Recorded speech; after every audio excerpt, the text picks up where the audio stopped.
कि परवरिश जो है वो कला है, विज्ञान नहीं है। लड़की है, काम तो करेगी। दुनिया क्या कहेगी? हाँ, दुनिया क्या है? ये इतना लेट कहाँ जाती है, कहाँ से आती है। ये वो युवा वर्ग है जो हर बात को आपकी आसानी से मान लेगा। ये जनरेशन थोड़ी गर्म ज़्यादा हो जाती है। कभी कभी सोचना पड़ता है कि अगर कि इंसान की सोच बदलना बहुत दिक्कत वाला काम है। जो भी सूत्र होते हैं वो एक ही सूत्र से सारे सवाल हल होते नहीं हैं। मैं अकेले नहीं हूँ, मेरे साथ मेरा पूरा घर है। तो मुझे भी मम्मी के लिए कुछ करना है। जो अभी कर रही है इससे आगे और अच्छा करें। कि परवरिश करना आसान नहीं है तो कठिन भी नहीं है। सभी को नमस्ते। कम्युनिटी वार्तालाप और जतन संस्थान की ओर से आयोजित यूथ लीडर्स और उनके परिवारजनों के साथ परवरिश और उससे संबंधित मुद्दों पर जो हमने संवाद कार्यक्रम रखा है उसमें आप सभी श्रोताओं को हार्दिक स्वागत है और अभिनंदन है। मैं बहुत शुक्रगुजार हूँ आयोजकों की, जिन्होंने ये मौका दिया कि जो भी इनके अनुभव हैं, चाहे वो यूथ लीडर्स के हों चाहे उनके पेरेंट्स के हों, उनसे हम काफ़ी लोगों को लाभ पहुँचने वाला है। कुछ हम सीखेंगे, कुछ हम सिखाएंगे। इससे पहले मैं परिचय प्राप्त करना चाहूँगी। कृपया आप अपना परिचय दें और बाद में बताएं आप क्या हैं। मोहम्मद सलीम काजी, आमेट राज समसजन है। हमारे सीमेंट का बिजनेस है और मेरी लड़की सोशल वर्कर है। मीरा देवी, कुमार को गुप्ता, हाउसवाइफ। आप बताओ। सभी को नमस्ते, मेरा नाम जरीना है और मैं एक स्टूडेंट हूँ। अभी मैंने बीए कंप्लीट किया है और इसमें जतन में एज अ यूथ लीडर में जुड़ी हूँ। नमस्ते, मेरा नाम रंजना बडारिया है। मेरी बीएससी क्लियर हो गई है। मेरा एमएससी में 3rd ईयर चल रहा है और मैं जतन से जुड़ी हुई हूँ और एज अ यूथ लीडर काम कर रही हूँ। नमस्ते सभी को, मेरा नाम आशा गोयल रावत है। मैं 20 साल की हूँ। मैं MLS से मैंने अभी मास्टर्स कर ली है और मैं जतन संस्था से जुड़ी हुई। ये बहुत खुशी की बात। अपना परिचय भी एक बार दे दूं कि मैं प्रोफेसर हूँ Maharana Pratap university of agriculture and technology में मानव विकास और पारिवारिक अध्ययन की।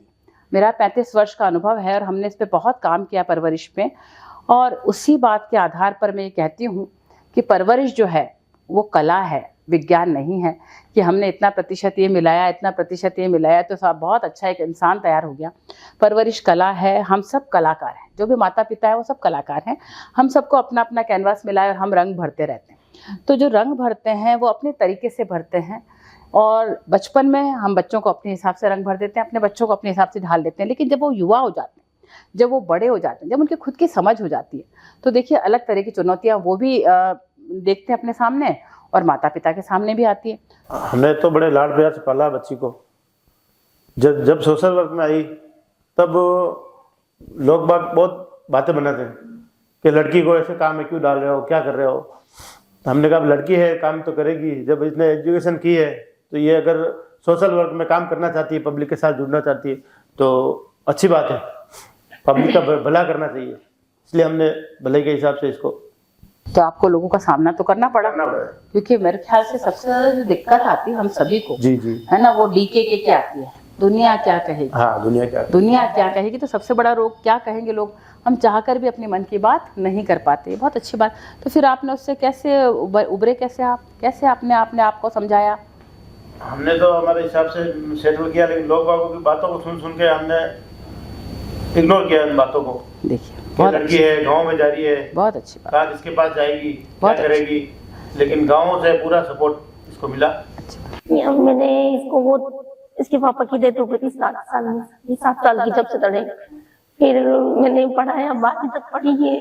उसके बाद लोग परिवार बोले शादी करा दो, आगे मत पढ़ो, ये शादी के लायक हो गई है, मत कराओ। मैंने नहीं पढ़ाई। मुसीबत भी आई, घर में सपोर्ट नहीं भी कर रहे थे तो मैंने पढ़ाया इसको। अभी भी जो जिसमें इसको पढ़ना है उसमें भी सपोर्ट कर रही हूँ उसको। कि आप जरा बताएं कि आप जब पढ़ रहे थे तो आपके क्या तब मन में था कि मैं इसमें जाऊंगी, या अचानक आप किसी समाज वाले के साथ संपर्क में आए, समाज सुधारक के, फिर आपको लगा कि नहीं मेरे को इसमें जाना है? थोड़ा बताएं। जी, वैसे तो मेरा जब मैं बचपन में छोटी थी तब मुझे लगता था कि नहीं मैं तो डॉक्टर बनूंगी। लेकिन जैसे जैसे मैं बड़ी होती गई तो मेरा मन बदल गया बिल्कुल। फिर मैंने जब 12th की थी तब कोरोना आ गया था। उसके बाद में जैसे ही मेरा एग्जाम हुआ कोरोना आ गए थे। फिर उसके बाद में मैंने अपने ही गांव के अंदर, अपने आमेर के अंदर मैंने देखा कि बहुत सारे लोग जो है इन शिक्षा से वंचित है। और बाकी कोरोना में सब जिसको वैक्सीनेशन का बोला गया था तो सभी लोग ऐसे बोलते थे हम वैक्सीन नहीं लगवाएंगे, ये तो लोगों को मारने के लिए है। तो इससे लेकर मैंने थोड़ा इसके लिए पढ़ाई की। फिर उसके बाद में मैंने सोचा मुझे भी इस सोशल सेक्टर में आगे बढ़ना चाहिए। फिर धीरे धीरे मेरे को इंटरेस्ट बढ़ता गया। तो अब मुझे ऐसा लगता है कि मैं सोशल सेक्टर छोड़ नहीं सकती और मुझे इसके अंदर ही अपना बेहतर करना है। और मुझे अभी बहुत सारे लोगों तक अपनी पहुंच बनानी है और जितना मुझे लगता है उनको फ़ायदा पहुंचाना चाहिए मैं उनकी मदद करूंगी। बहुत अच्छी बात है, आपने तो अपना जो है सपना पूरा करने की दिशा में कदम बढ़ाया है। पर मैं सोचती हूँ सपना देखना एक बात है, सपने पूरे करते समय जो कठिनाइयाँ आती हैं, मैं ये मान के चलती हूँ कि बाकी जो प्रोफेशन है वो अपनी जगह हैं। और ख़ास तौर पे अभी जो इतना बदलता समाज है, उस समाज के साथ में कितनी परेशानियां हैं, बदलते समाज के साथ में कंपैटिबिलिटी कदम ताल करते हुए चलना, और आप लोग ऐसे मुद्दों पे काम करते हैं तो यकीनन कुछ तो ऐसी कठिनाइयां आई तो ज़रूर होंगी समाज के साथ काम करते समय। 2-4 के बारे में आप बताओगे तो ज़्यादा अच्छा रहेगा। हमारे जो बाकी युवा हैं जो समाज के साथ काम कर रहे हैं, समुदाय के साथ, उनके लिए फ़ायदा रहेगा। जी, तो सबसे पहले तो मुझे ऐसे बोला जाता था कि मैं लड़की हूँ तो मुझे ज़्यादा देर तक बाहर नहीं जाना चाहिए, या फिर अगर मेरे एनजीओ से कोई भी मुझे काम आ गया तो मुझे बोला जाता था नहीं ज़्यादा देर तक बाहर नहीं जाते, लड़कियां हैं, सेफ नहीं रहती है। लेकिन हमें खुद की जो हिफाजत है हमें खुद को करना भी आना चाहिए। अगर लोग हैं सब कुछ बोलेंगे भी, लेकिन हमें उनको सुनकर उसी टाइम, अगर हमको ऐसा नहीं है कि उसी टाइम हमको जवाब देना है। मैं जब जतन से जुड़ी थी तो मैं एक लीडरशिप ट्रेनिंग में गई थी। तो उसके बाद मुझे लगा कि आगे बढ़ना चाहिए मेरे को। और मैं स्टॉप चाइल्ड मैरिज के लिए काम करती हूँ तो मैं बहुत लेट नाइट तक घर पे जाती हूँ, 7-8 बज जाती है।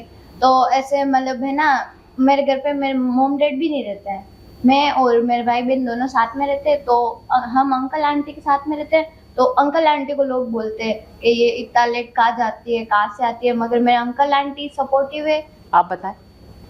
मेरे को 10th में मेरे कम परसेंटेज बने थे, मेरे को साइंस टैक्स लेना था लेकिन कम परसेंटेज से सर ने बोला था कि इतने कम परसेंट में साइंस मैथ्स कैसे मिलेगी। फिर प्रिंसिपल सर ने बोला कि नहीं ले सकते हो। मम्मी को मैंने बोला तो मम्मी ने एक बार तो मना की, फिर मम्मी ने बोला कि ये तू ले ले, तेरे को जो पसंद है मैं तेरे साथ हूँ। 12th में कैसे बनेंगे, ऐसे कि मैंने कॉमर्स भर दिया, फिर कॉलेज पास, स्कूल पास किया, कॉलेज में बीकॉम फर्स्ट ईयर में आई थी। फिर मुझे जतन से एक भैया मिले थे तो वो जाते थे एनजीओ में। तो मैंने बोला भैया क्या है कैसा है, उन्होंने मुझे समझाया, उन्होंने मुझे बुक्स दी। तो मैंने बुक्स पढ़ी, उनके वीडियोस देखे कैसे बच्चों को ट्रीट करते। तो मुझे बहुत अच्छा लगा कि मुझे इस फील्ड में जाना है। तो मैंने उनसे पूछा कि मेरी तो बीकॉम है, मैं कैसे जाऊँ, क्या करूँ। फिर उन्होंने बताया कि मास्टर में अपन ऐसे कर सकते हैं, ये वो सब्जेक्ट चूज़ कर लिया तो कोई बात नहीं, लेकिन जा सकते हैं, बिना सब्जेक्ट के भी हर फील्ड में जा सकते हैं। तो इसलिए अब मैं जा रही हूँ, एनजीओ में जाना है मुझे, तो अभी स्टार्ट कर रही हूँ। अभी के बच्चों को आप सारी बातें एज सच नहीं मनवा सकते, है ना, क्योंकि जब तर्क देखिए या बच्ची आगे बढ़ी, आगे भी तर्क दे रही है तो कई बार वो तर्क हम पे भी निकल के आते हैं, है ना। कोई बात हम इसके भले के लिए भी कह रहे हो, मान लीजिए। तो हमेशा मैं नहीं सोचती हूँ कि ये वो युवा वर्ग है जो हर बात को आपकी आसानी से मान लेगा। उनको हर बात का लॉजिक चाहिए, कारण चाहिए। तो क्या कभी ऐसी कोई आपस में बहस मुबाहिसा हुआ आपके बीच में इसके साथ में? होता है, कभी कभी होता है। अभी जैसे पूरा ये दिन में काम रहती है, शाम को जब ये आती है लेट तो कुछ ऐसे ही हो जाती है, पूरी थकी हुई आई तो थोड़ा सा माइंड ऐसे ही रहता है। इसको बड़ी मुश्किल से समझा के फिर बाद में करना पड़ता है। तो अभी नई जनरेशन थोड़ी गर्म ज़्यादा हो जाती है, फास्ट चिड़चिड़ करने लग जाती है। तो अभी थोड़ा सा इस जनरेशन में ये वो 2 मिनट नूडल वाली जनरेशन है ना, एकदम से गर्म हो जाते हैं 2 मिनट में। हम तो उससे कैसे पार पाते हो, कैसे समझाते हो, ये भी बताओ भाई, बाकी पेरेंट्स को भी काम आएगा वो। इसको धीरे से समझाना पड़ता है कि भाई इतना गर्म नहीं होना है, अपन को थकान है तो थकान को थोड़ा कम कर लो और उसको दिमाग को ठंडा रख के काम करो, ऐसे ही समझाया जाता है। मान जाते हो आप? कभी कभी हाँ, कभी कभी नहीं। हैं तो फिर कैसे मानते समय अपने मन को कैसे बहलाते हो, ये भी तो बताओ। कभी कभी कभी लगता है हाँ कि जैसे हम खुद भी काम करते हैं तो फिर काम करके जाते हैं और वापस घर पे जाके अगर कुछ वापस नया कोई काम आ जाए तो फिर ऐसे लगता है अरे मैं अभी तो काम करके और फिर से मुझे काम करना है, तो फिर ऐसे चिड़चिड़ापन हो जाता है। फिर कभी पापा और जब प्यार से अम्मी और जब समझाते हैं प्यार से बेटा काम को ऐसे नहीं तुम ऐसे कर लो, तो वो प्यार होता है, वो मेरे लिए काफी होता है। अगर वो प्यार से मुझे बोल देंगे ये काम करना है, अगर मुझे चिल्ला के कोई बोल देता है कि ये काम करना है तो मैं वो काम हरगिज नहीं करूंगी। फिर मुझे गुस्सा आ जाता है खुद पर कि नहीं मैं खुद काम करके और वापस मैं काम कर लूँ।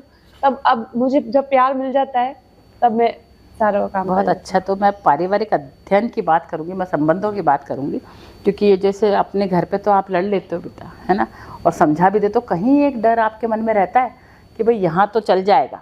वो एक पुरानी सोच है, हम सबकी सोच है कि बेटा जब तू बाहर जाएगी तो क्या तेरे को ससुराल ऐसा मिलेगा क्या, अगर वहाँ भी ऐसे करोगे तो कैसा रहेगा, क्योंकि खुश रहना अपने को सिखाना है बच्चों को, ये हम परवरिश में डालते हैं। तो कहीं एक आपके मन में भय तो होगा कि यहाँ तो हम समझा देते हैं, हम बुझा देते हैं, तो फिर आप उस भय को उसको बताते हो कभी कि यहाँ तो। इसकी मदर इसको हमेशा समझाती है कि काम करना है ये अलग चीज़ है। यहाँ पे अगर किसी को भी कुछ भी बोल देगी तो सुन लेगा, भाई सुन लेगा, माँ सुन लेगी, पापा सुन लेंगे, सब सुन लेगा, लेकिन ससुराल में कोई नहीं सुनेगा। इसका मतलब ये हुआ कि लड़कियों की खास, क्योंकि हमारे साथ बेटियाँ आई हैं, इनकी परवरिश में जो खास चाबी है वो माँ के हाथ में है। तो हमारे साथ तो माँ बैठी हुई हैं, तो मैं तो माँ को बोलूँगी भाई वो चाबी कैसे भरते हो कि भाई कम से कम ये बात माने, आगे चले, प्यार से मान लें। हम ऑर्डर तो दे ही नहीं रहे, उसके ऊपर थोप भी नहीं रहे, हमें तो समझाना भी, आज की बच्ची कल वो भी तो माँ बनेगी, तो आप कैसे समझाते हो उसको? मैंने इसकी अभी साल भर पहले सगाई करी थी, पढ़ाई की बार हो गई थी। इसने कहा मम्मी मेरी पढ़ाई नहीं होगी, पढ़ाई नहीं हो जाएगी पढ़ाई, तो बोले बहुत सपोर्ट के बाद इसने शादी के लिए हाँ करी। अभी दिसंबर में इसकी शादी हुई है, हाँ दिसंबर में हुई है।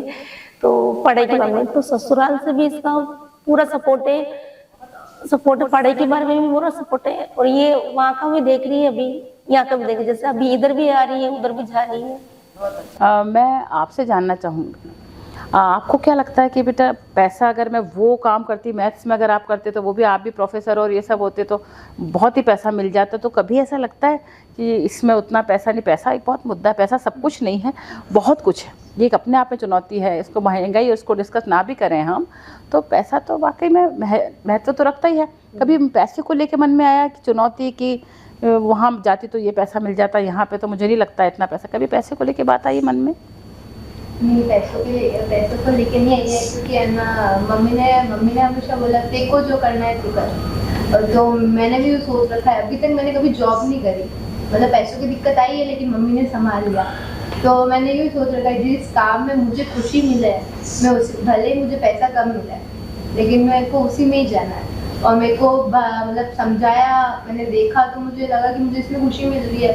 वो मैं साइंस मैथ्स भी ले लेती, उधर इंजीनियरिंग की पढ़ाई भी करती, लेकिन मेरे को वो खुशी नहीं मिलती। अभी मेरे से जुड़ के अगर कुछ लोगों को कुछ फ़र्क दिखेगा उनमें या कोई चेंज होगा तो मुझे ज़्यादा अच्छा लगेगा, और या मैं किसी को चेंज कर पाऊँ, उसका माइंडसेट चेंज कर पाऊँ तो मुझे और ज़्यादा अच्छा लगेगा। तो आप बताओ कि मन के बारे में बात करूँगी बेटा, कभी कभी क्या होता है हमारे मन में बहुत सारी बातें चलती हैं, सबके मन में चलती रहती हैं, तो क्या अपने मन की बातें जैसी आपके मन में हैं क्या वैसी की वैसी आपके माता पिता को आप बता पाते हो? कभी कभी सोचना पड़ता है कि अगर ये बताएंगे तो उनका नज़रिया थोड़ा अलग होगा, क्या हम सोचते वही वो भी सोचते होंगे, ऐसा कभी कभी सोचना पड़ता है। मगर मेरे तो मम्मी पापा बाहर रहते तो आ जाती हूँ, फिर बोलती हूँ पापा चली गई बात, फिर परमिशन मांगनी नहीं पड़ती और ऐसा कुछ होता भी नहीं है, क्योंकि मैं खुद ही हूँ, पापा भी मैं हूँ, मम्मी भी मैं हूँ, मेरे से छोटे भाई। आपके पास जिम्मेदारियाँ बहुत हैं, तो आप बच्चे भी हो और आप पेरेंट भी, दोनों रोल अदा कर रहे हो, बहुत बढ़िया बात है। बाकी जो दोनों आपके दोनों तरफ बैठे हैं, अभी इसने बहुत अच्छी लाइन कही कि मैं ये सोच रही हूँ कि अगर वो पापा मम्मी क्या सोचेंगे, वो तो अलग ही सोचेंगे। क्यों अलग सोचेंगे? आपको क्या लगता है क्यों अलग सोचेंगे? जनरेशन गैप है ना उनका, जनरेशन गैप है, तो होना चाहिए कि नहीं होना चाहिए? है होना जनरेशन गैप होना चाहिए, होना चाहिए नहीं होना चाहिए, होता ही है। क्योंकि बेटा जब भी कोई इंसान माता पिता बनता है तो कम से कम 20 या 22 साल का तो होता है, तो जो 22 साल का दौर निकल गया, एक है ना, एक काल है, वो तो रहेगा। वो वही अंतर है, जैसे मैंने 6 लिख दिया, मुझे 6 दिख रहा है, माता पिता को 9 दिख रहा है, तो न तो वो गलत है न मैं गलत हूँ, हमारा अपना नज़रिया अलग अलग है और हम एक दूसरे का चश्मा लगाना चाहते ही नहीं। तो जब तक हम उनकी जगह रख कर नहीं देखेंगे, हम उनकी परिस्थितियाँ नहीं समझेंगे। वो हमारी जगह नहीं रख के देखेंगे, वो हमारी परिस्थिति नहीं समझ सकते। समझ में आ रहा है आपको? क्योंकि अलग अलग दौर था, ये अलग तरह से पले बड़े हैं, वो अलग तरह से पले, हम अलग हुए हैं और एक ही घर में माता और पिता का भी परवरिश का तरीका अलग अलग होता है। तो ये वो बच्चे हैं जो पूरे समाज को बदलने का मादा रखते हैं और उस कोशिश में हैं, इनके कदम उस तरफ हैं कि समाज को बदलें। तो ये काबिलियत इनमें कैसे आई? आपने इन पे भरोसा करके, क्योंकि जो नेतृत्व के गुण हैं, लीडरशिप के गुण रातों रात नहीं पनप जाते, सीधी सी बात है। हमने बच्चों पे भरोसा किया होगा, जब ये बड़ा हुआ होगा या बड़ी हुई होगी तो हमने पैसे देखा होगा, जब ये खरीदारी कर ले या इसको ले जाए या इनसे मिल के आए, इनकी बात कर। लीडरशिप के बहुत सारे गुण होते हैं, उसमें आपका डिसीजन लेने भी आना चाहिए, आपको अपनी काबिलियत पता होनी चाहिए, कमज़ोरियाँ पता होनी चाहिए, तब जाके। तो ऐसे आप लोगों ने मौके कभी देखा, आपको लगा या आपको लगता है कि ये संभाल लेगी, समाज को बदल देगी, आपको लगता है इसको देख के? ये जब वो बाहर गई थी, 10वीं में 11वीं में पढ़ती थी, जब जम्बूरी गई थी, कर्नाटक गई थी, तब से इसका हौसले को मेरे को देख लिया मैंने। तब से मैंने इसको छूट देना शुरू किया, मौके दिए इसको।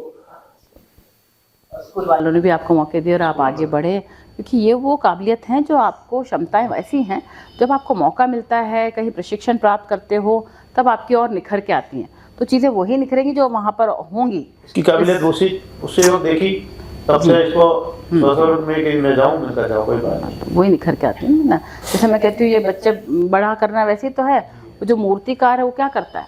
मूर्ति तो अंदर होती है ना, वो उसकी छटनी करता है तब निकल के आती है मूर्ति। तो इनके अंदर काबिलियत थी, अपन ने छटनी कर दी तो इनके अंदर से एक अच्छा सा बच्चा निकल के आ गया, ऐसा मेरा मानना है। तो जो इसकी कमाई है ना, मान लीजिए इसका जो पति है, मेहनत चाहती बेटा, मैं दुआ नहीं करती, लेकिन आपने इसको कैसे तैयार किया है कि क्या इसका पति इसको पूरे खर्चे नहीं करने देगा? तो आपको कैसा लगेगा कि बच्ची कमाते हुए भी हाथ फैलाए खड़ी है? तो बेटा उस केस में आप लोग क्या करोगे, मुझे थोड़ा बताएं। मैंने तो सोच रखा है कि मैं कमाऊंगी तो मतलब 60% तो मेरे को मम्मी को देना ही है। तो मैंने मतलब उनको समझा रखा है कि मेरे हस्बैंड ने कि मम्मी के आगे पीछे मैं ही हूँ, मम्मी ने अगर मेरे लिए पूरी लाइफ छोड़ दी तो मैं उनके लिए क्यों नहीं कर सकती। तो मैंने उनका मतलब समझा रखा है कि अगर मम्मी को तो मेरे को देना ही है, मम्मी का मुझे करना ही है, कोई करे कि नहीं करे। हैं वो इतने संवेदनशील होते हैं, चाहे वो कोई सा भी अपराध ले लें हम, है ना, या बाल विवाह ले रहे हैं, जो भी कोई सा भी आप ले रहे हैं, सामाजिक समस्याओं पे काम करते हैं। वो समस्याएं पनपती भी बहुत लंबे समय बाद हैं और उसका खात्मा भी, वो जड़ें बहुत मुश्किल से हटती हैं। तो उस समय आप लोगों का माइंडसेट कैसे कर, क्योंकि इंसान की सोच बदलना बहुत दिक्कत वाला काम है। वो कैसे आप उस समय कैसे, मतलब क्या क्या दिक्कतें आती हैं और कैसे आप उससे उभरते हो? आप में से जो भी आपका ज़्यादा तजुर्बा मुझे लग रहा है, तो आप बताएं कैसे करते हैं आप। हाँ। जी, जैसे फर्स्ट में मैंने जब ज्वाइन किया था तब मैंने बालवा पे काम किया था। तो मैं जैसे फील्ड के अंदर गई और फर्स्टली मेरा फोकस ये था कि मैं जहाँ पे ज़्यादा लोग इकट्ठे हों वहाँ पर मैं जाऊँ। तो हमारे यहाँ पे मनरेगा योजना जो चलती है, मैं वहाँ पर गई थी। फिर वहाँ पे लोग, वहाँ पे महिला भी थे और पुरुष भी थे।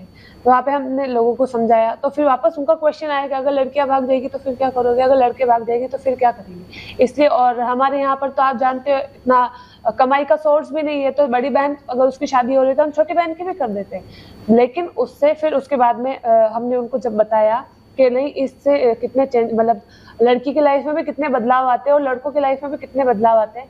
फिर उनके पेरेंट्स ने भी धीरे धीरे उनको समझना शुरू किया। फिर अब जब स्कूल्स के अंदर गए तब लड़कियों को भी हमने समझाया, लड़कों को भी हमने समझाया। तो एक समय की बात है जब एक लड़की का बाल विवाह हो रहा था, वो मेरे फील्ड की ही थी। फिर उसके बाद में जब उसने ही खुद के खिलाफ हिम्मत उठाई कि नहीं, मुझे अभी शादी नहीं करनी, मुझे और पढ़ना है और मेरी फैमिली की भी अभी इतनी सिचुएशन नहीं कि वो शादी करे और मतलब मुझे आगे बढ़ाए। फिर उसके बाद में उसने जो अपनी शिकायत थी, जब हमने उनको हेल्पलाइन नंबर बताया तो उस नंबर पे उन्होंने फ़ोन किया। फिर बाकी की टीम उधर गई। फिर उनके पेरेंट्स ने क्या किया था, उस लड़की का जो आधार कार्ड था वो उसकी एज से बढ़ा दिया, मतलब 18 साल से ऊपर कर दिया था। लेकिन फिर लड़की ने सोचा कि जब सब आ गए तब वो चुप हो गई थी। फिर उसके बाद में उसने सोचा अगर मैं अभी चुप बैठ गई तो फिर मेरा कुछ भी नहीं हो सकता है। फिर उस लड़की ने खुद से वहाँ पर सभी के सामने बोला कि नहीं, मैं 16 साल की हूँ अभी और मेरे स्कूल के अंदर रिकॉर्ड है। फिर धीरे स्कूल्स के अंदर भी टीचर्स ने फिर किया, अब हम क्या करें, अब वो भी टेंशन में आ गए। फिर उसके बाद में स्कूल से जब उसका SR नंबर से उनकी जब डिटेल्स निकाली, तब वाकई में वो लड़की 16 साल की थी। उसकी आवाज़ ही उसकी लाइफ में बदलाव लेकर आई और अभी वो कॉलेज के अंदर फर्स्ट ईयर पढ़ रही है। तो इस तरीके से जब वो फर्स्ट चेंज मेरी लाइफ में हुआ था, तब मुझे थोड़ी और हिम्मत आई कि अगर मैं इस लड़की की लाइफ अगर ऐसे चेंज कर सकती हूँ और उसने अपनी 8th क्लास लेकर अब वो आगे बढ़ रही है, तो फिर क्यों ना मैं धीरे धीरे करके सबकी लाइफ में चेंजेस लेकर आऊँ। और इसी तरीके से मैं मेरी लाइफ के अंदर भी चेंजेस लेकर आई थी, क्योंकि हमारे जो समाज है उसके अंदर लड़कियों की जल्दी शादी कर देते हैं। तो मेरे घर वालों को बहुत सुनने को मिलता है कि लड़की बहुत बड़ी हो गई है, फिर बाद में लड़के नहीं मिलेंगे और टाइम से शादी कर देनी चाहिए। ये तो मेरे घर वाले भी कई बार ऐसा होता है कि मेरे फैमिली जो है मतलब मम्मी और मेरे भैया को बहुत इफेक्ट होता है अगर कोई भी बोलते हैं तो, कि देखो लोग बाग ऐसे बोल रहे हैं, तो फिर पापा बोलते हैं लोगों को क्या काम है, कहते हैं कहने दो।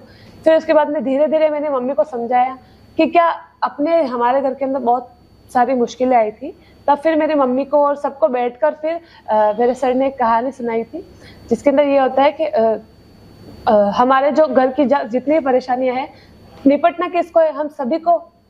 तो लोग क्या हमारे साथ आ रहे हैं अभी, अगर अभी हमारे घर के अंदर ये सामान नहीं है तो क्या लोग बाग हमको ला के दे रहे हैं।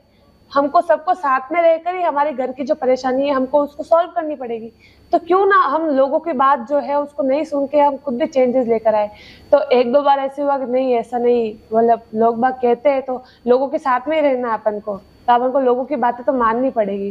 फिर धीरे धीरे करके जब उस बात को वापस दोहराया तब घर वालों को जाके थोड़ा ऐसे लगा कि हाँ अगर ये बोल रही है तो थोड़ा बहुत सच ही बोल रही है। फिर अब ऐसा है कि अब मेरे घर के अंदर अगर मेरे लिए कोई रिश्ता भी आता है तो मम्मी तो लेके आती है कि ये फोटो है, लेकिन अब पापा भी लेकर आते हैं और मेरे भैया भी मुझे लेकर आते हैं कि रानू ये लड़का है, तेरे को पसंद है क्या, तुझे पसंद हो तो हम उससे आगे बात करें। फिर मैं यही बोलती हूँ आपके जो मन में लगता है वो करो। लेकिन अब इतना मैं खुद को प्राउड फील करती हूँ, हाँ मैंने कुछ तो थोड़े बहुत चेंजेस किए कि मैं खुद की भी सोच बदल पाई, खुद की लाइफ भी चेंज कर पाई और मैं यूथ है उनकी भी लाइफ चेंज कर पा रही हूँ। तो मुझे बड़ी खुशी की बात है।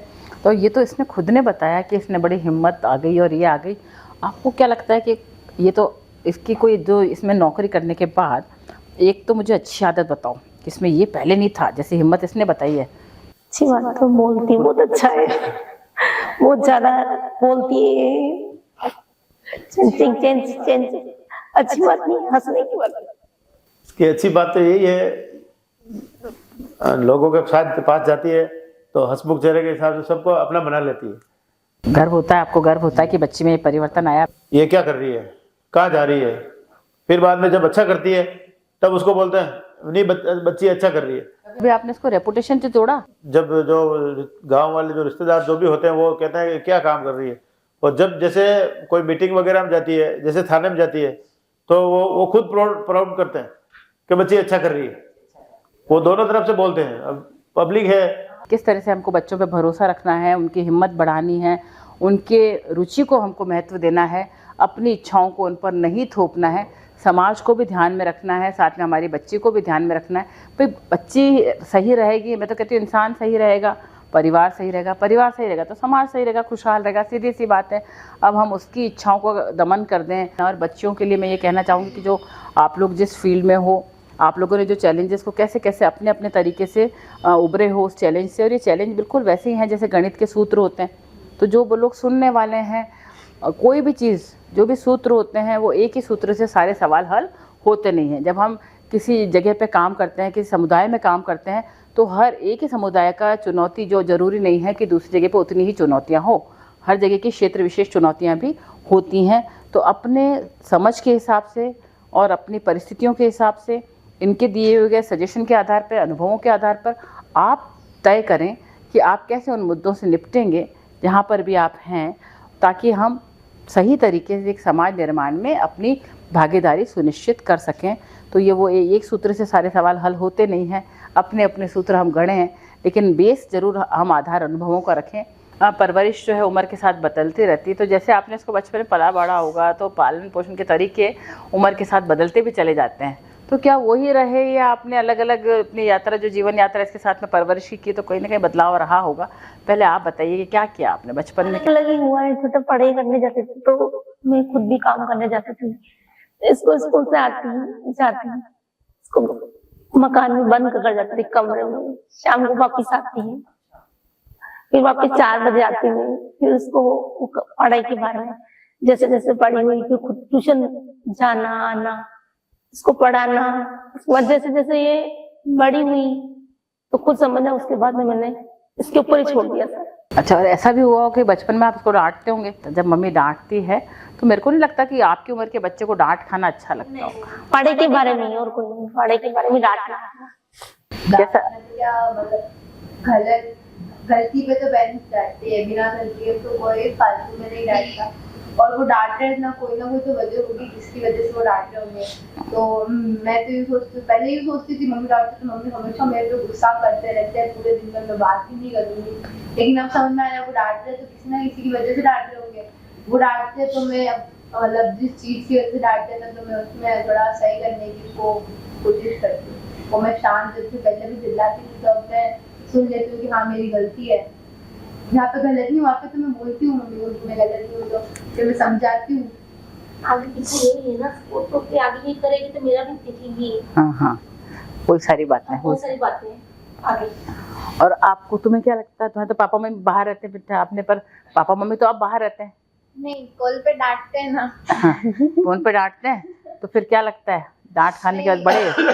नहीं, कुछ नहीं लगता है, क्योंकि पहले से दूर रहते हैं और डांट लेते हैं, तो भी बात कभी कभी कॉल करते हैं तो डांट लेते हैं, फोन पे पिटाई तो कर ही नहीं और मान लेते हैं। सही बात है ना, तो डांट खा लेते हो। और आप जो अपने छोटे भाइयों के साथ, भाई बहनों के साथ रहते हो, उनको डांटते हो पीटते हो कि नहीं? बिल्कुल नहीं। बिल्कुल भी नहीं, लाड से रखते हो। हाँ। ये हमारा एक ऐसा बच्चा है जो खुद भी माता पिता भी का रोल भी कर रहा है और बच्चे का भी रोल कर रहा है, ये बहुत बड़ी बात है, इसलिए बच्चे का होना बहुत जरूरी है। आप बताओ कि आपको लगता है कि इनके व्यवहार में परिवर्तन आया उम्र के साथ? उम्र के साथ में परिवर्तन तो हाँ आया है, मतलब किसी भी पहले चीज को लेकर वो बहुत ज्यादा डांटते थे कि ऐसे क्यों नहीं किया, लेकिन अब कोई भी चीज होती है तो फिर पापा या फिर अम्मी कोई भी हो, मतलब उस चीज को पहले प्यार से समझाएंगे कि बेटा इस चीज को ऐसे नहीं और आपको ऐसे करना चाहिए, ताकि ये आपके लिए भी अच्छा है और ये सबके लिए अच्छा है।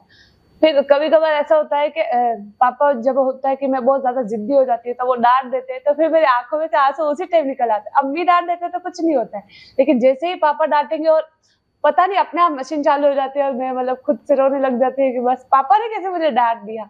तो हाँ, पर बहुत चेंजेस आए हैं। पहले ये था कि हर चीज को लेकर, छोटी छोटी बातों को लेकर भी अम्मी भी बहुत गुस्सा करते थे, पापा भी बहुत गुस्सा करते हैं। अब धीरे धीरे जैसे वक्त बदला, अब हर एक चीज मुझे प्यार से समझने को मिलती। तो ये बात तो मुझे भी समझ में आ गई कि इसने वो तो करता रहता, ठीक बात है, बहुत ये बात तो मैं ये भी जोड़ना चाहूंगी। एक बार मैं उदयपुर ट्रेनिंग के लिए आई थी, तब रात को मैं 9:30-10 बज गए थे मुझे जाते हुए, तो उस टाइम अम्मी की तबीयत भी बहुत खराब थी। हम सब बोलते जेंडर पे काम। मुझे लगा था क्या परिवार मतलब ऐसे समुदाय चेंज होगा, परिवार चेंज होगा, लेकिन जब मैं घर गई तो मुझे सबसे ज्यादा चौंकने वाली बात ये लगी कि जैसे ही मैं किचन में गई और मुझे लगा पापा अभी तक आए नहीं है, और मैं गई तो पापा वो ना उस टाइम रोटी बनाए थे, और जैसी गोल नहीं बनी लेकिन टेढ़ी मेढ़ी बनी, लेकिन उस टाइम में मैंने चुपके से पापा का फोटो भी लिया और वीडियो भी बनाई उस टाइम में। मुझे लगा कि हाँ सच में ये चेंजेस होते हैं घर के अंदर भी। और उस टाइम पहली बार मैंने देखा कि हाँ, अगर अम्मी की तबीयत ठीक नहीं है तो अगर मैं भी नहीं हूँ, और फिर भाई ने जैसे जैसे हुआ उससे मतलब पापा ने उनको बोल दिया कि तुम प्याज काटो, तो छोटे वाले भाई को बोल दिया तुम मिर्ची काटो। उन दोनों ने ये काम किया और पापा ने उस टाइम रोटी बनाई और सब्जी दोनों बनाई थी, तो मुझे बहुत वो अच्छा लगा था। और मुझे ऐसा भी लगा कि हाँ, मैं अकेली नहीं हूँ, मेरे साथ मेरा पूरा घर है। बहुत अच्छी बात है। और यहाँ से मैं पता नहीं एक मैसेज और देना चाहूँ, अंतिम सोपान पर है, तो इससे पहले कि हम समाप्त करें, मैं आप लोगों से ये उम्मीद रखती हूँ कि आप जो लोग सुनने वाले हैं, बाकी जो पेरेंट्स हैं, उनको आप क्या संदेश देना चाहेंगे अपनी तरफ से, वो आप भी बोलें और आप भी बोलें कि कैसे होना चाहिए माता पिता को, ताकि हमारे बच्चे और ज़्यादा आगे बढ़े अपनी क्षमताओं के साथ। हमारा तो संदेश यही है कि जब बच्ची पढ़ाई पूरी हो जाए और कुछ भी काम करने लगे, या पढ़ाई भी 18-20 साल के बाद जब कॉलेज ज्वाइन करे या कुछ भी करे, तो उसका आपको ध्यान रखना चाहिए, उसकी सोच का आपको ध्यान रखना चाहिए और उसका गाइडेंस पूरी रखना चाहिए, ताकि वो बच्ची आउट लाइन में नहीं जाए और गलत लाइन में नहीं चली जाए, उसका वो पूरा आपको ध्यान रखना चाहिए। ये जो हमारी लड़की के साथ मैंने जो किया है, वो 10वीं 11वीं क्लास में पढ़ती थी, तभी हमने जम्बूरी भेजा उसको, पूरा विश्वास करके और यही माता पिता को चाहिए, बच्ची के ऊपर विश्वास करें। और अभी भी जो कहीं पे भी जाती है आउट ऑफ, फिर अपने को क्या है, अपने को ध्यान रखना बच्ची का, और बच्ची अब खुद आप गाइडेंस कर लेगी। पूरा विश्वास पूरा करना विश्वास है, पढ़ाई करो, और भरोसा रखेंगे तो ये पूरा काम चलेगा। भरोसा है। देखिए, आप जहाँ से आए हैं, आपने अकेले बच्ची को पाला बड़ा, तो पापा भी आप और मम्मी भी आप, तो बड़े हिम्मत से आपने पाला। वही हिम्मत आपने इसको दी तो है, और समाज से लड़के दी है। लोग कुछ भी कहते हैं, पढ़ाया कराया कहते हैं, सुनना भी पड़ता है। सुन रही भी, अभी भी सुन रही हूँ इसको, अभी भी सुन रही हूँ इसको। कहते हैं अभी शादी करा दी, शादी के 1 साल बाद की बात करेंगे, ससुराल बाद में भेजेंगे। तभी भी कहते शादी करा दी, भेज दो। मैंने कहा नहीं, ये कोर्स पूरा हो जाएगा उसके बाद इसको भेजेंगे ससुराल में। हाँ, घर वाले ही बोलते हैं, घर वहां तो छोड़ो, यहाँ पे भी बोलते हैं।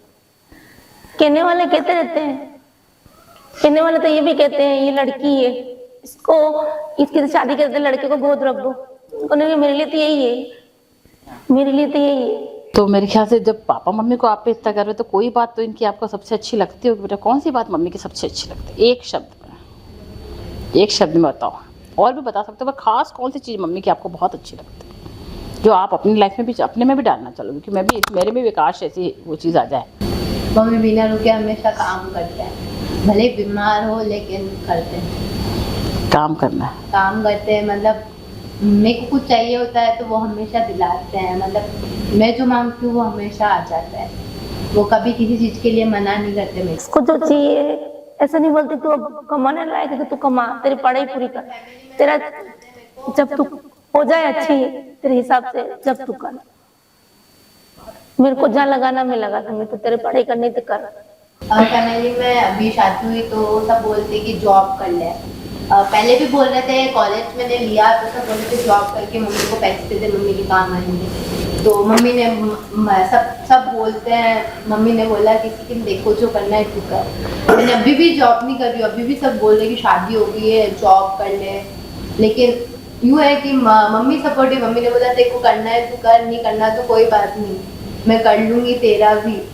तो बस मुझे मम्मी कर लेती है सारा, तो मैं है कि मुझे भी मम्मी को वापस बैक करना है। ये मम्मी ने नहीं बोला है, लेकिन खुद के मन में है कि मम्मी ने इतना किया है तो मुझे भी मम्मी के लिए कुछ करना है, कि जिससे मम्मी को प्राउड फील हो कि मैंने इसको इतना किया है। तो अपनी जिम्मेदारी समझना बहुत अच्छी बात है। मुझे ये कि मुझे पापा के जैसा लीडर, जैसे पापा लीडर है, जैसे वो बिना मतलब कुछ रोक टोक के हर एक बात बोल देते हैं, तो मुझे भी वो फॉलो करना है वापस। मुझे भी बिना रोके टोके जो बात है उसको बिना फिल्टर लगाए कैसे बोलना है, मुझे उस पर काम करना है। और जैसे मेरे पापा ने मेरे ऊपर विश्वास किया है, तो मैं भी ये चाहूंगी कि आगे जब भी मैं काम करूंगी तब मैं वापस उनको, उनका जो मतलब उन्होंने मुझ पर जिस तरीके से विश्वास किया था, वापस मैं उनको ये बता पाऊँ कि उन्होंने मुझ पर विश्वास गलत नहीं किया था, मतलब सही किया है। तो मुझे उस चीज़ पर काम करना, और मुझे उनकी वो बात बहुत अच्छी लगती है कि उन्होंने मुझ पर, सब लोगों ने बहुत कुछ बोला है मेरी फैमिली को कि क्यों विश्वास कर रहे हो और क्यों उसको अकेला भेज रहे हो, लेकिन मेरे घर वालों ने जो उस पर विश्वास दिखाया है, तो मुझे उस पर खरा उतरना, और मुझे उन पे खरा उतर के उनको सबको प्रूफ करना है कि माता पिता ने अपने बच्चों पर विश्वास करके कोई गलत काम नहीं किया है। बहुत अच्छी बात, बहुत गर्व है बच्चों को। तो बच्चों, इस बात पे थोड़ा आज की यादगार तो दे दो पापा मम्मी को अपने हाथ से कम है कि हम अपनी तरफ से एक भेंट करेंगे। फिर मैं पापा मम्मी से भी पूछूंगी अभी, आखिर तभी होगा बेटा। बहुत खुश रहो, बहुत अच्छी बात। आप भी भेंट करो बेटा अपने मम्मी को, जैसे भेंट एक यादगार है। हाँ, उसको खोलना भी है, आपको पता चले अंदर क्या चल रहा है, ये बताना है सबको। बताओ देखने वालों को, सुनने वालों को कि ये क्या माल दिया है इन्होंने बच्चों ने, थोड़ा सा। फिर मैं आपसे भी पूछूंगी कि आपकी बच्ची की बहुत अच्छी कोई सबसे अच्छी बात आपको अच्छी लगती हो, आप ज़रूर बताएं कि बेटा तुम्हारा ये गुण हमें सबसे अच्छा लगता है, ये बात हमें सबसे अच्छी लगती है। अरे वाह, बहुत ही बढ़िया। खोलें जरा, खोलो पापा, खोलें। अरे वाह, कितनी प्यारी बात है, इतना पर्सनलाइज, ये बहुत बहुत सुंदर। देख, तुम्हें पता था ये वाली बात? तो बच्चों ताली तो बजा दो जरा, तो ये कितना अच्छा वो है, और बहुत बहुत अच्छा आपको। भाई वाह, देखा आपने, आपकी फ़ोटो है इसमें, देखिए बेटा आप दोनों की है ना, बहुत अच्छी बात। वाह, बहुत बहुत सुंदर। चलिए, बहुत धन्यवाद। आप हमारी बच्ची जो बात करती है वो खरी बात है, इस पर मैं बहुत प्राउड हूँ। जी हाँ। और आप जो अभी कर रही है इससे आगे और अच्छा करे, समाज के लिए बहुत अच्छा विश्वास है। हाँ, कर लेगी और अच्छे करे अच्छा। बहुत अच्छी बात है। मेरे हमने बहुत ही अच्छी चर्चा करी है। अक्सर आमना सामना होता नहीं है, या तो हम एक पक्ष को सुन रहे होते हैं या दूसरे पक्ष को सुन रहे होते हैं। जब आमना सामना हुआ और ये मंथन हुआ है विचारों का, व्यवहार का, हमारे क्रियाकलापों का, तो मेरे ख्याल से बहुत अच्छे से चीज़ें निकल कर आई हैं। और ये जो मैं सोचती हूँ कि हमारे ज्ञान का जो कुंभ है वो कई लोग उसका फ़ायदा उठाएंगे। और ये तो पक्की बात है कि परवरिश करना आसान नहीं है तो कठिन भी नहीं है। थोड़े से हम, जैसे उन्होंने बताया कि मैंने विश्वास किया, उसी का नतीजा निकला। आप विश्वास ही नहीं करोगे तो बच्चा उसी हिसाब से चलेगा, खरा ही नहीं उतरेगा। आप मौके नहीं दोगे तो बच्चा आगे नहीं पहुंच पाएगा। बस ये है कि आपको अपने बच्चे की क्षमताओं को पहचानना है, जानना है, मानना है और उनको पूरे अवसर प्रदान करने हैं। और बच्चों के लिए शायद ये चीज़ें निकल के आई हैं कि यदि आप पे अपने माता पिता भरोसा करते हैं तो भाई आप उसका गलत फ़ायदा न उठाएं, क्योंकि समाज में अब रहते हैं, बहुत सारी चीज़ें होती हैं। तो हम किस तरह से उनके विश्वास को कायम रखें और अपने आप को साबित करें और आगे चलते रहें। तो ये दोनों पक्षों के लिए बहुत अच्छी चर्चा रही है। और परवरिश के नाम पर मैं एक बात ज़रूर कहूँगी कि हर माता पिता जो आज इस बात को सुन रहे हैं, अक्सर माता पिता को लगता है कि भाई हमने अपने बच्चे को जन्म दिया है तो हम उसके ठेकेदार हैं, क्योंकि उसके साथ हमारी प्रतिष्ठा जुड़ी है। काफ़ी हद तक आप सही हैं, लेकिन फिर भी मैं एक बार और कहूँगी कि आप उसके ठेकेदार नहीं हैं। आप उस माली की तरह हैं जो अपने पौधे को सींचता है और उसका ध्यान रखता है। पौधा अपने आप बढ़ जाएगा, बस आप उसका ध्यान रखें। तो एक बहुत अच्छी एक शेर है जो मैं कहना चाहूँगी, कुछ तो हाशिया छोड़ उसके ज़िंदगी के सफ़े पे उसके लिए। हाशिया मतलब मार्जिन होता है, जैसे किताबों में या कॉपियों में लाइन खिंची होती ना कि इतना तो छोड़ दें उस बच्चे के लिए। कुछ तो हाशिया छोड़ उसकी ज़िंदगी के सफ़े पे उसके लिए, सफ़ा मतलब पेज, वो भी तो कुछ लिखे अपनी ज़िंदगी में अपने लिए। तो ये जो परिस्थितियां हैं जिनमें बच्चे आज आत्महत्या कर रहे हैं, युवा, वो इसी कारण है कि माता पिता पूरी चीज़ें अपनी थोप देते हैं, उनकी नहीं सुनते। तो आज की चर्चा से इन दोनों माता पिता से हमने तो ख़ास तौर पे ये सीख ली है कि हम बच्चे की भी सुने, अपनी भी सुने और प्रजातांत्रिक तरीके से बच्चे का जो है रख रखाव रखें, उसकी परवरिश करें, तो बहुत अच्छे नतीजे आएंगे।